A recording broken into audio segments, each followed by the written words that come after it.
How can someone be hugely popular, hero-worshipped as a brilliant general and reformer, yet hated enough to be killed by the people who knew him best? That's the enigma thrown up by the mythic figure of Julius Caesar.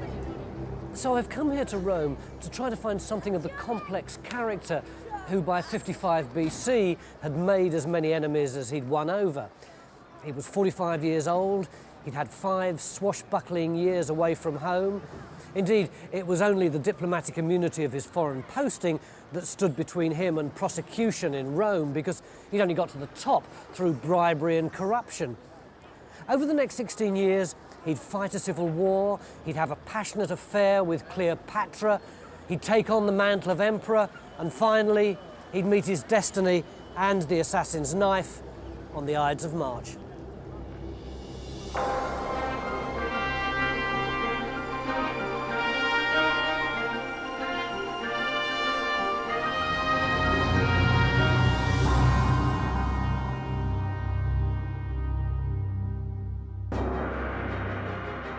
As he approached 50, Caesar looked back on an epic career achieved through ruthless ambition, relentless work, and a strange mixture of charm and brutality. In getting to the top, he'd already travelled thousands of miles. As governor of Gaul, he'd fought a brilliant campaign, cutting his way through northern Europe, and then publicised his victories in his own books, the Gallic Wars. But he had to stay in Gaul because of the charge of corruption he faced back in Rome. He'd formed an alliance with the other 2 great Romans of the age, Pompey the Great and Marcus Crassus. As part of the so-called triumvirate, Caesar had ridden roughshod over the Senate. His methods led to the charges of corruption and meant he had to keep away from Rome. But now, everything he'd done over the last 5 years was beginning to unravel. Caesar thought he'd conquered Gaul, but the Gallic tribes were rebelling. As Caesar crushed one revolt, another broke out. In 52 BC, the problem became a crisis.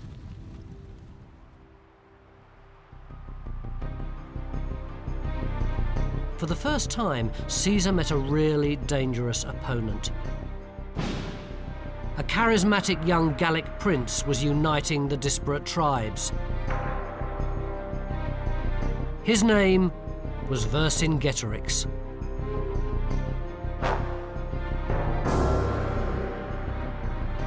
In the 19th century, Vercingetorix became a symbol of French independence. They put up this massive statue to celebrate the man who first brought the people of Gaul together. At the time, the Gauls had no sense of being one nation, but they all hated the Romans. In Vercingetorix, they had someone who knew how to fight like Caesar. He'd actually served in Caesar's cavalry. He knew that the Romans' main asset was Caesar himself.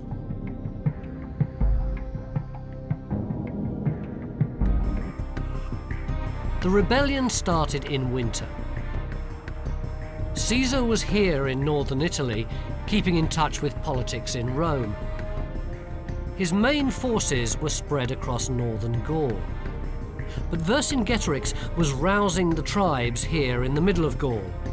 If Caesar ordered his main force south, they might have to fight the enemy without him in charge. With Vercingetorix commanding the valleys and the mountain passes blocked with snow, Caesar seemed powerless.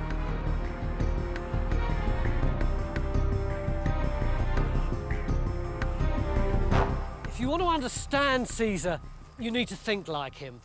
1, anything is possible. 2, do what the enemy least expects. He only had a small bunch of raw recruits, but he ordered them to dig a route through a pass that was 2 meters deep in snow. Not only that, but they did it in 24 hours. They broke through, and even though it was such a tiny force, they completely panicked the enemy. It was an act of strategic brilliance. Vercingetorix retreated rapidly to the safety of the Auvergne, and this bought Caesar time to head west, reunite with the main force and attack the rebels. But Vercingetorix wasn't finished. He was on home ground, and he used the weather and the terrain to his advantage. For the first time, Caesar found himself outmaneuvered. Caesar crossed and recrossed the land, trying to subdue rebel tribes by hitting at their strongholds. But Vercingetorix harried his extended supply lines, rarely giving battle.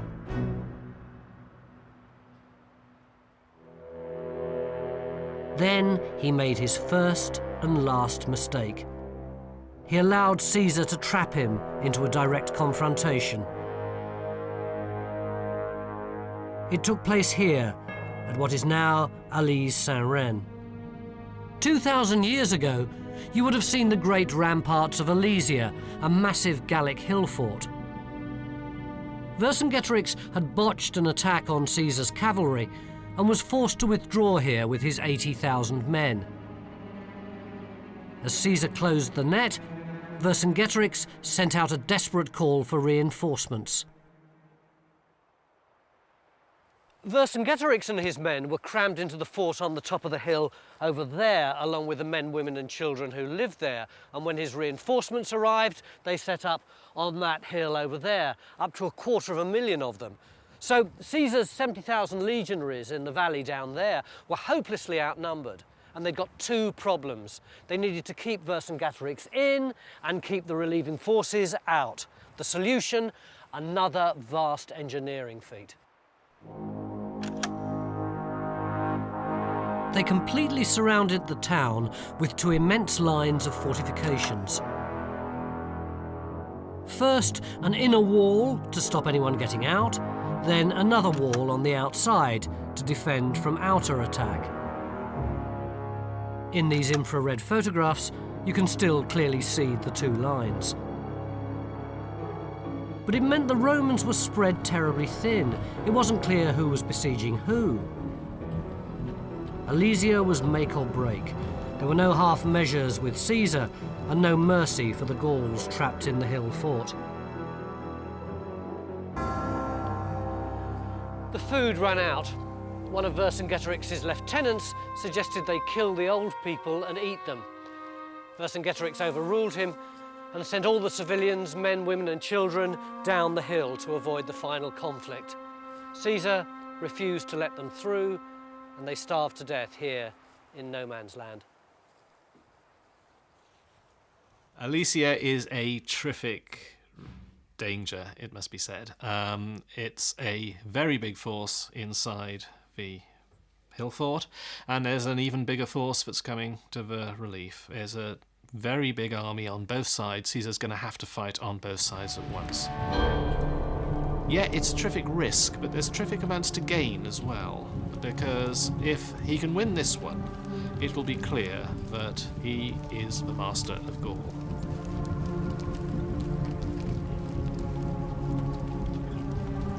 The Romans, stretched over 10 miles of defences, were outnumbered nearly 5 to 1.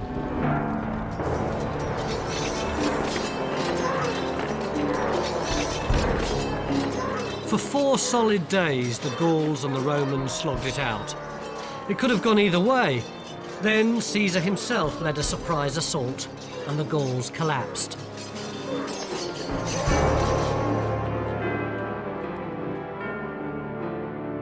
After the surrender, Vercingetorix was taken to Rome in chains to await his fate. Every Roman who'd survived was given a prisoner to keep or sell as a slave. There was still mopping up to do, but Alesia broke the back of resistance. All Gaul was now Roman territory.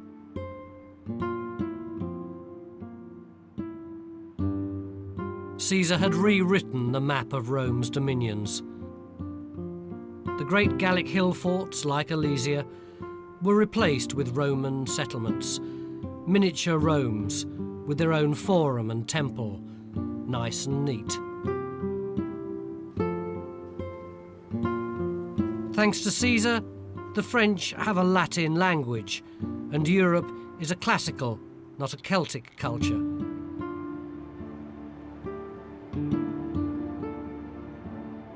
Caesar had surpassed the achievements of Rome's greatest living general, his ally Pompey. But Pompey didn't like that. They were heading for a showdown.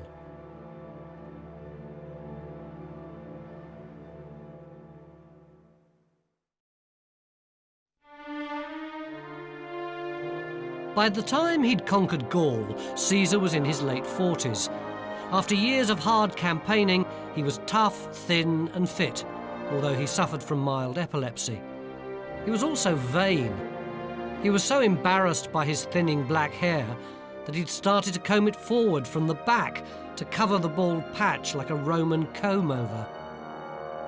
But the major crisis of his middle age was only too real. Back in Rome, things hadn't been going so sweetly. Caesar had survived so far because of his alliance with the millionaire Crassus and the great general Pompey, but now relations had grown strained and broken. Crassus had been killed on campaign in Asia, while another death had shattered Caesar's alliance with Pompey. Pompey had married Caesar's only daughter. The two men were united by their devotion to her, but she died in childbirth. The grieving Pompey became distant.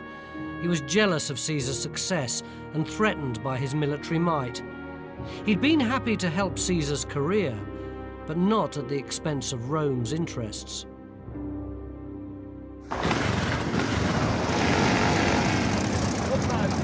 The rivalry soon degenerated into gang warfare, fought out on the streets by hired thugs.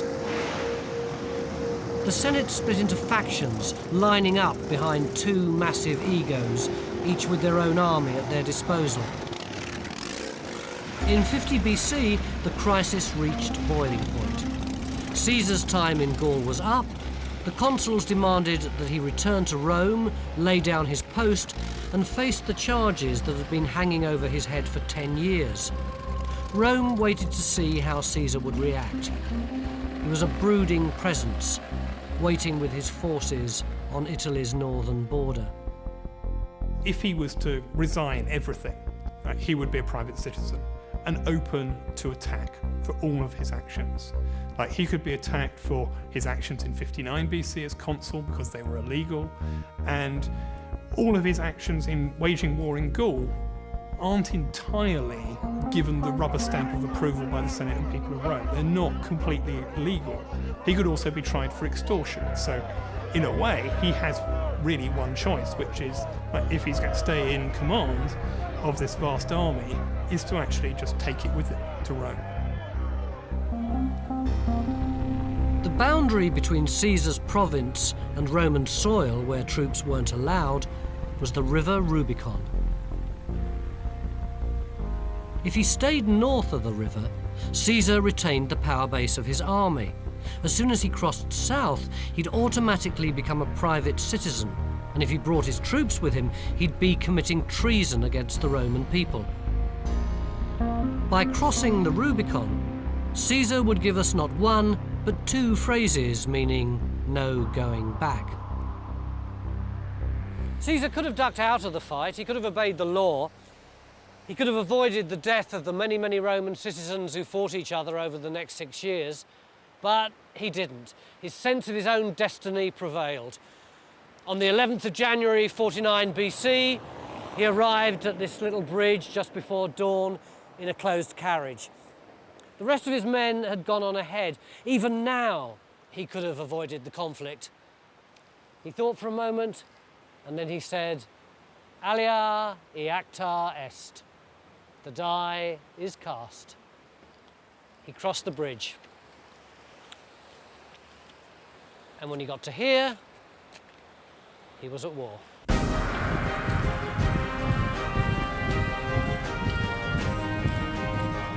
The bitter conflict would last 5 years and cover thousands of miles. But Caesar started as the second favourite. He had his own troops, But Pompey, with the blessing of the Senate, had the bulk of the Roman army and the navy. But the sudden ferocity of Caesar's move spooked his enemies. As he stormed south, advancing on Rome, his reputation alone was enough to cause panic. Pompey evacuated his troops and fled to the port of Brundisium to escape to Greece, while Caesar came home. He hadn't been to Rome for 9 years, but neither he nor the Senate had changed much during that time. As a matter of form, he requested funds for the prosecution of his war against Pompey, and when they refused, he broke into the treasury and simply helped himself. Pompey had gone to Greece. Caesar moved 600 miles in the opposite direction to Spain, trying to ensure that he wouldn't be outflanked by Pompey's legions stationed there. Once he'd quelled Pompey's troops there, he made the grueling return, and ignoring advice, crossed to Greece during the winter storms to make an assault on Pompey. The crucial difference was to be the character of the generals themselves. Caesar, sharp and battle-hardened, had utterly loyal troops. In contrast, Pompey hadn't seen active service for 12 years. He was 56, suffering from a stomach ulcer. Caesar came close to defeat in a series of clashes on the west coast, but Pompey let him escape to the central plains. Caesar told his men, "You've survived because you're fighting a man who doesn't know how to grasp victory." Here, outside the town of Pharsalus, Pompey the Great and Julius Caesar had their showdown. Pompey's forces were arrayed under the hills to the west. Caesar faced him with his back to Pharsalus.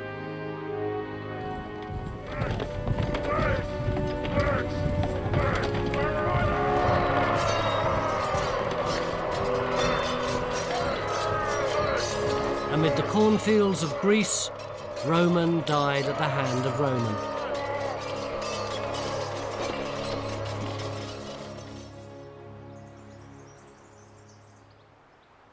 Pompey was soundly beaten and fled, leaving 6,000 dead and 24,000 prisoners.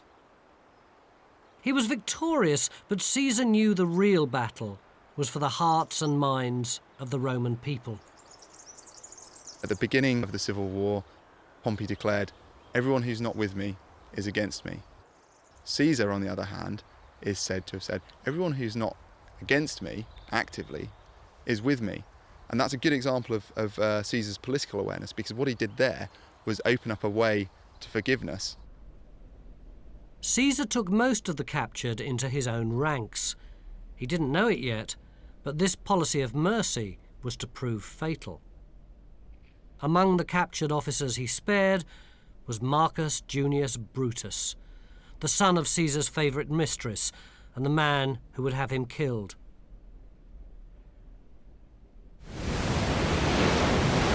But Pompey himself had got away. Word reached Caesar that he was fleeing south across the Mediterranean. The sensible thing would have been to consolidate his position and return home. But the fight with Pompey had become a vendetta. He set off in hot pursuit against his enemy, and they both ended up here in Alexandria. Pompey came seeking asylum, but the Egyptians knew who'd won and stabbed him in front of his wife when he was being rowed ashore. A few days later, Caesar arrived and was presented with the embalmed head of his enemy and his signet ring. Caesar might have thought the affair was over. In fact, it had just begun.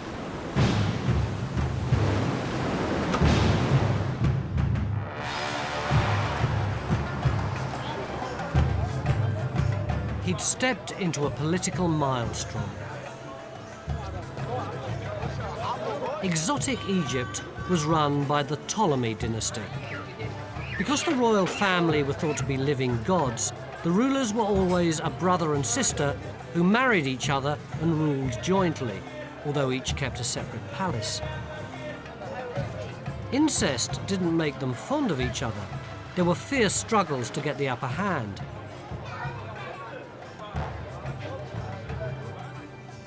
When Caesar arrived in 47 BC, the child king Ptolemy XIII was fighting a civil war against his older sister.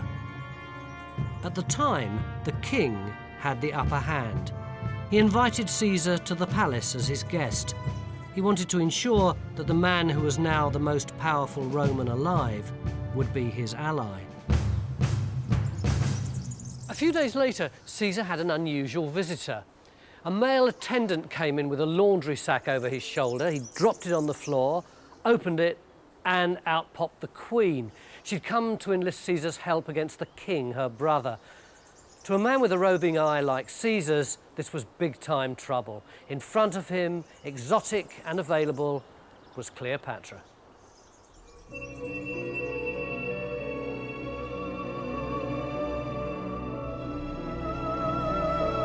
It's been said that if Cleopatra's nose had been shorter, the face of the world might have been different. 200 years after her time, she was the most beautiful woman alive, people say. But the statues that we have and the coins that we have suggest that what Plutarch says about her is closer to the truth. What Plutarch says it wasn't so much that she was beautiful, it was simply her charm. It was the way she talked to people. That's what made her so captivating. That's what really brought man after man with whom she talked into her spell. The way she looked, well, love stories tend always to turn the woman into the most beautiful woman alive.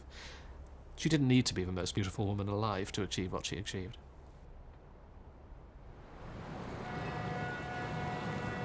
She was 20, he was 52. There was no real reason for him to stay in Egypt, but he fell for Cleopatra's seductive charms and decided to support her instead of her brother. Caesar found himself besieged with Cleopatra in her palace. The war, if you could call it that, was a desperate struggle all fought round this harbour area of Alexandria, with both sides trying to get possession of the causeway that ran out to the lighthouse. After sending for reinforcements, Caesar tried to set fire to the Egyptian fleet, but ended up burning the city's ancient library. In another clash, he had to jump into the sea to save his life. Kicking off his heavy clothes, he swam back to safety, apparently still holding some important documents above the water to keep them dry. He nearly lost. Caesar risked his reputation and his life for Cleopatra. The seas shifted since Caesar's day, and the palace where he stayed is submerged in the harbour. Now, archaeologists have begun to reclaim some of the treasures that Caesar must have seen daily.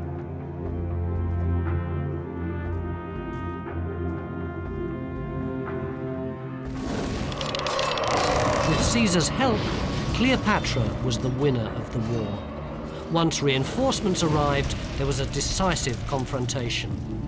Cleopatra's enemies were routed. Caesar installed her as queen.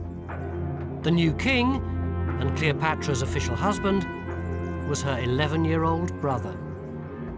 But the baby Cleopatra had later that year was called Caesarion, after his father. Proof of what seems to have been a genuine love story.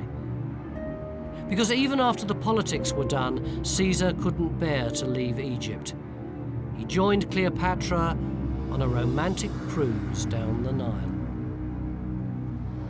Caesar's affair with the Egyptian queen has fascinated people down the centuries, but she gave him a dangerous taste of what it was really like to be a king. As they relaxed on their 2-month honeymoon cruise down the Nile, he must have felt he was invincible. He'd conquered the world, he'd won Cleopatra, but it was cold, hard politics that would kill him. When he returned to his wife and affairs of state in Rome, he had no idea that 3 years later, he'd be facing the assassin's knife.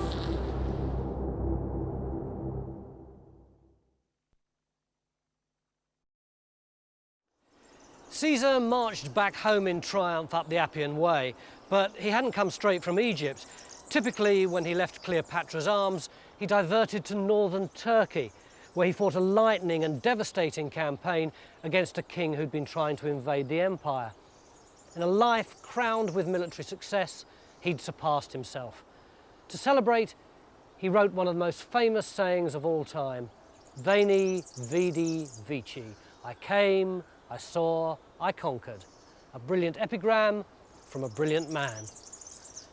But unfortunately not his own. That form of expression is not at all unusual. We can find parallels in Roman comedy. Came, we saw, we went away again. The Greek philosopher Democritus said something about the whole of life as being like that. We came, we lived, we went away again.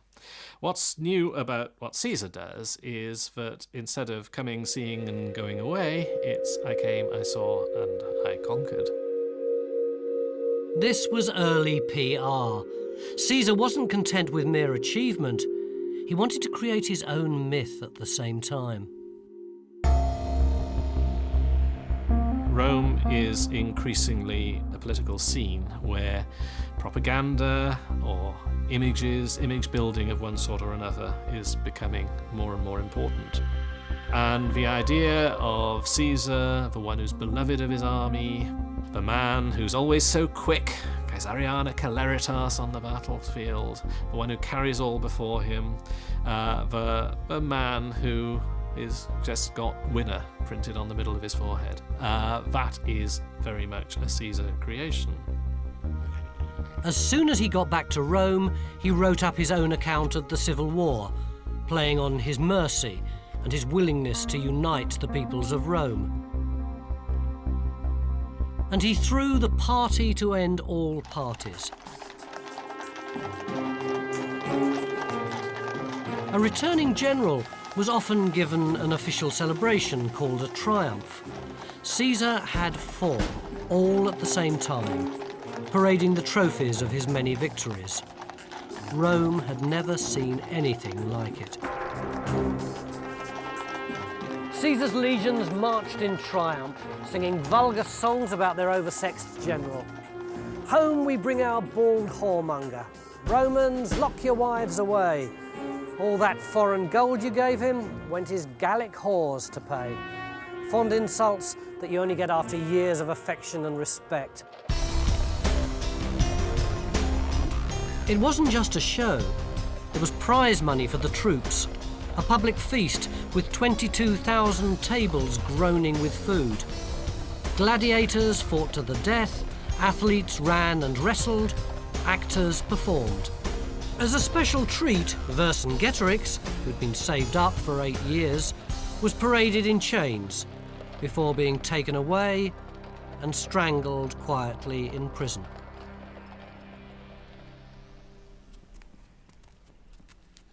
No one Roman had ever been so powerful and so popular as Julius Caesar. The Roman Republic was a democracy, but for years there'd been a stalemate between charismatic individuals like Caesar, who wanted reform, and conservatives who wanted to keep the status quo. The scale of Caesar's military success and his public acclaim gave him a popular mandate for a radical change. In the Senate, he swept all before him. He was still supposed to be the first amongst equals. In practice, his power base let him ride roughshod over the opposition. Caesar rubbed senators' noses in his dominance, attaching their names to bills without their consent. People found themselves credited with putting measures forward when they hadn't even attended the Senate. Everyone is frightened about the future. Where is this going to take us? And the people who say, you've got to change things, cause great alarm to all the vested interests. And when you consider that 2 centuries of conquest have created an enormous accumulation of vested interests of people with land and estates and money and so on, and they're all hoping to pass them on to their children, and they don't want a new political order. So one man, one of their number, rising to supreme power is a terrible threat. Caesar was a one-man revolution. His reforms solved the problems in Rome and made the empire a reality. Rome was overcrowded, and there were thousands of retired soldiers without a pension. Caesar simply took 80,000 people out of the city and resettled them in new towns abroad, where he also gave land to army veterans. By making Romans settle in Gaul or Spain, he started to turn them from conquered countries into a true part of the Roman system. And he reformed the Senate, expanding the number of senators to include people from the provinces, so that they too could have a say in how things were run. One of the jokes that went around Rome was, if you see a guy in trousers, don't point him the way to the Senate, because a guy in trousers is going to be a Gaul, and they're saying, you know, he's even appointing these barbarian Gauls to our Senate. Now that's an exaggeration, but behind that lies, if you have fought an enormous campaign in Gaul and you've recruited part of your army from Gaul, you will indeed promote the successful officers up the system. He also drained marshes, imposed a tax on luxury goods, reduced unemployment, and made laws of religious toleration across the empire. All good, solid, respectable civic stuff, but Caesar's most lasting achievement was made with the help of Cleopatra's astronomers, who trained here at the Great Library at Alexandria. He invented July.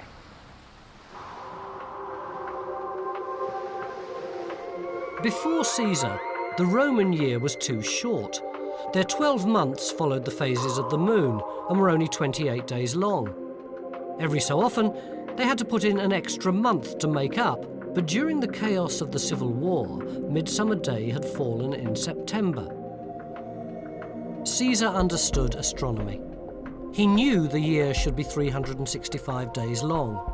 He divided up the extra days between the 12 months. To get things right, he stretched time.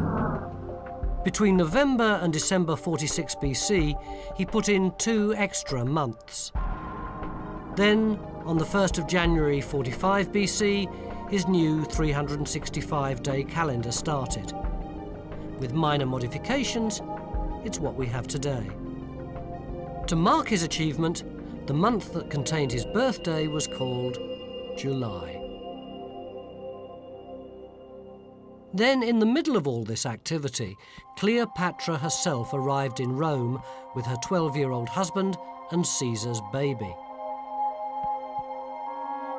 Nothing shows Caesar's high-handed attitude more than the way he handled her visit.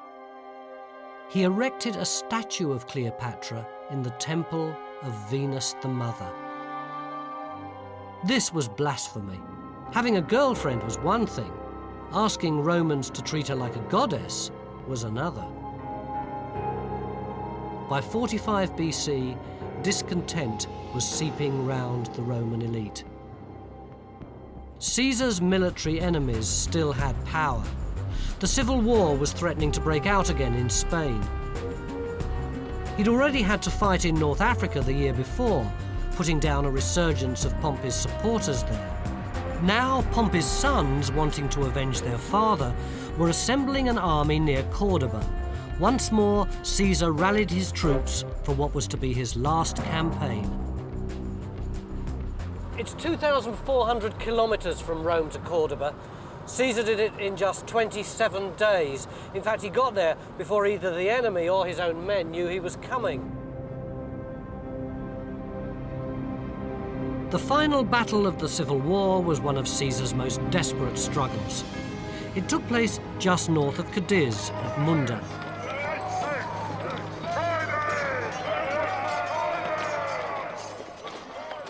The two sets of professional Roman soldiers were locked together in classic fashion when suddenly the unthinkable happened. Caesar's veterans began to give way and fall back, leaving a gap between the two armies. Caesar jumped off his horse, threw away his helmet, picked up a shield and marched up and down the line, dodging enemy javelins and shouting, "If I'm done for, then you're done for too." When his tribunes saw how exposed he was, they formed round him, and then the legions rallied.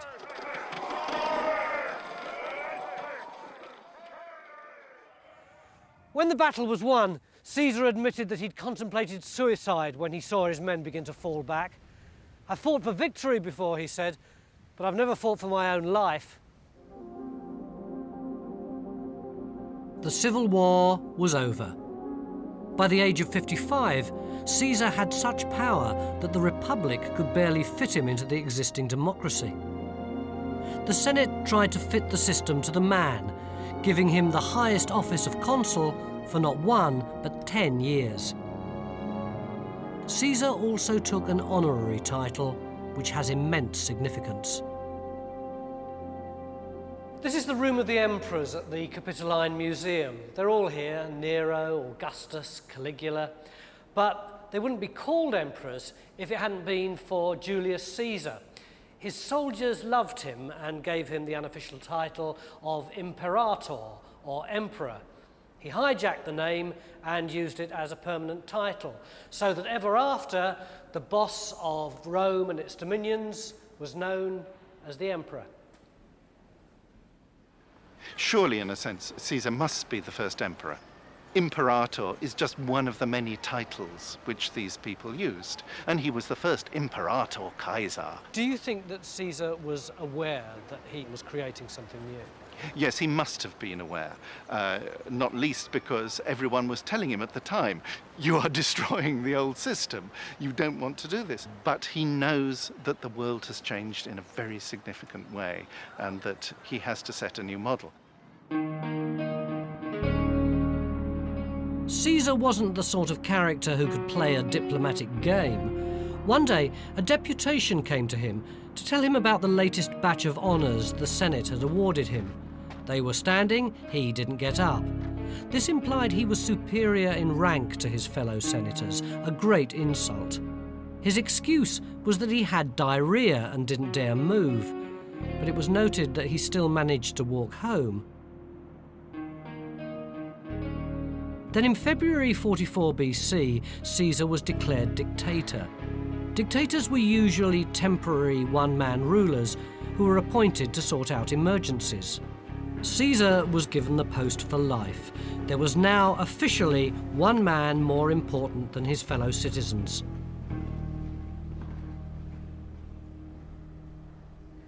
There'd been dictators before, like Sulla, who'd predicted that Caesar would bring down the entire system. But none had ever had the cult of personality associated with them until Caesar.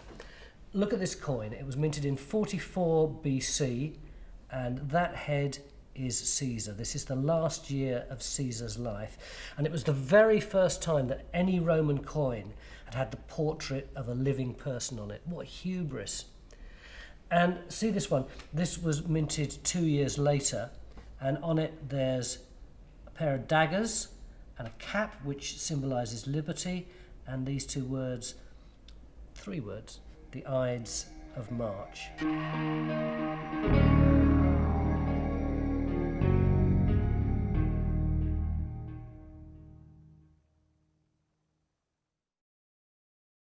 By 44 BC, Julius Caesar was 56 years old. After disregarding the niceties of Roman democracy, he was now a king in all but name. Romans hated the very word king. 600 years before, there'd been 7 kings of Rome, and the last, Tarquin, had been such a tyrant, they'd got rid of him and set up the Republic instead. They never forgot what a disaster kingship had been. In fact, when people tried to call Caesar king, he rejected the title, but he'd already gone too far in establishing one-person rule. I'm quite certain that Caesar didn't want to be a king. Caesar knew Roman history extremely well, and first steps in Roman history is we kill kings. We don't like kings. We had them once in the past. There were 7 of them. 7's a good round number, and 7 is enough. And Roman history from then on is about every time anyone threatens to be a king, you're allowed exceptionally to kill him. The ringleaders in the assassination plot were 2 men called Brutus and Cassius. Brutus had been spared by Caesar after the Battle of Pharsalus. Cassius harboured a personal grudge. Caesar had once pinched some lions from him for the public games. They started to sound out other people who thought Caesar was undermining the Republic. More and more discontented senators joined in. Most of Rome seemed to know there was something afoot. But astoundingly, Caesar made a move that was typical of his self-belief. He sacked his bodyguard. To him, constantly watching your back was a sign of weakness and fear. On the other hand, he wasn't going to sit around waiting for something to happen. He announced that he was going to launch a new military campaign. He would leave Rome on the 18th of March. That gave the plotters a deadline. On the 14th, he went out for dinner. There was a discussion about what was a good way to die. Sudden death, said Caesar. One thing's certain. 24 hours after he made the flippant remark, he was dead. 2,000 years later, we can trace his every move. The 15th was the Ides of March, and Caesar was due at a meeting of the Senate. But his wife had a premonition in a dream and urged him not to go. Caesar wasn't normally superstitious, but he got a second opinion from a soothsayer and decided not to tempt fate and to stay at home instead.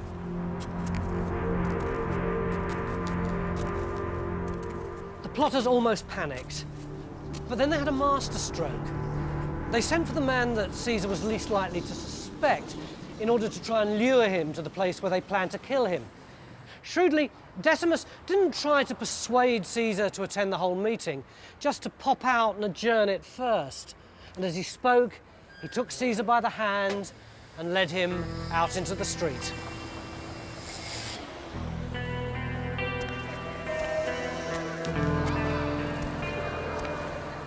Caesar was, as usual, surrounded by people asking him favours and giving him scrolls to read, which were usually passed straight back to the slave secretary behind him. But a Greek philosophy teacher who knew all about the plot slipped him a piece of paper and asked him to read it at once. "It concerns you personally," he said. Caesar took it, but couldn't read it because of the press of people around him. It was his last chance.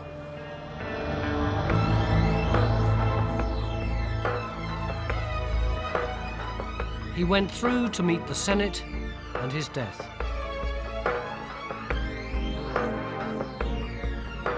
But not here at the Senate House in the Forum. The Senate building had been burnt down by fire and they were in temporary accommodation waiting for a new one to be built. The fateful meeting took place about half a mile in that direction at the Theatre of Pompey.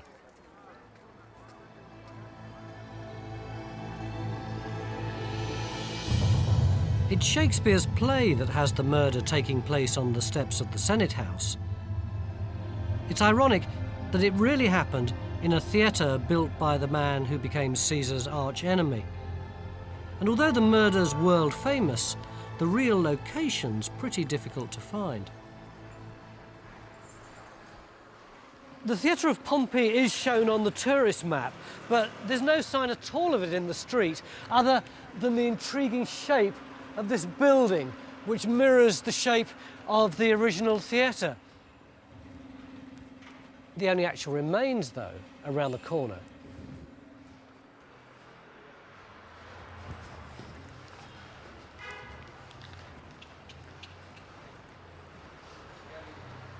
The nearest we can now get to Caesar's assassination, the et tu brute moment, is around the back of this curved building in the basement of this restaurant. Buongiorno.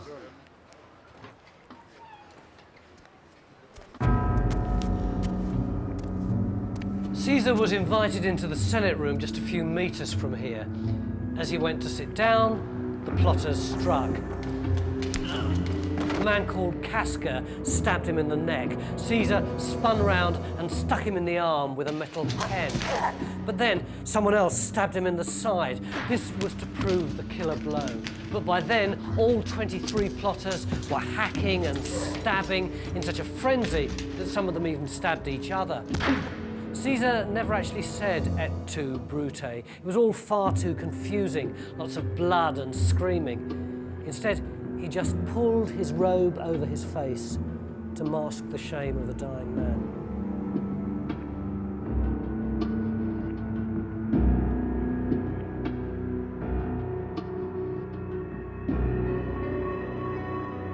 When the coast was clear, 3 slaves carried the body home. Meanwhile, the plotters ran through the streets proclaiming freedom. But the people of Rome didn't want freedom. They loved Caesar and turned out in their thousands in the Forum to honour him when his body was cremated. They wanted another emperor. The Republic was never restored, and in his honour, his successors were known as Caesar.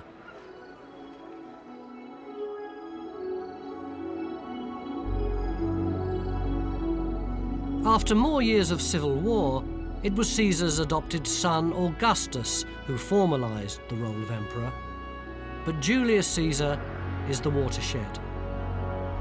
Before him, Rome was a democracy. After him, it was an empire ruled by one man. And all because of the indomitable force of that one personality. Even following in Caesar's footsteps with the benefits of modern travel's been a pretty exhausting business. But at the end of my 2,000-mile quest, I can certainly say I hail Caesar, even if given his ruthless ambition, I can't actually say that I like him very much.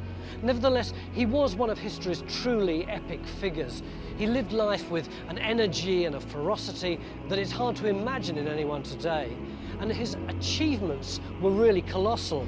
His conquests ensured that European culture would be classical and not Celtic. And perhaps most important of all, he persuaded the Roman people that one-person rule could work. And this new model of the Roman Caesar would change Roman history forever.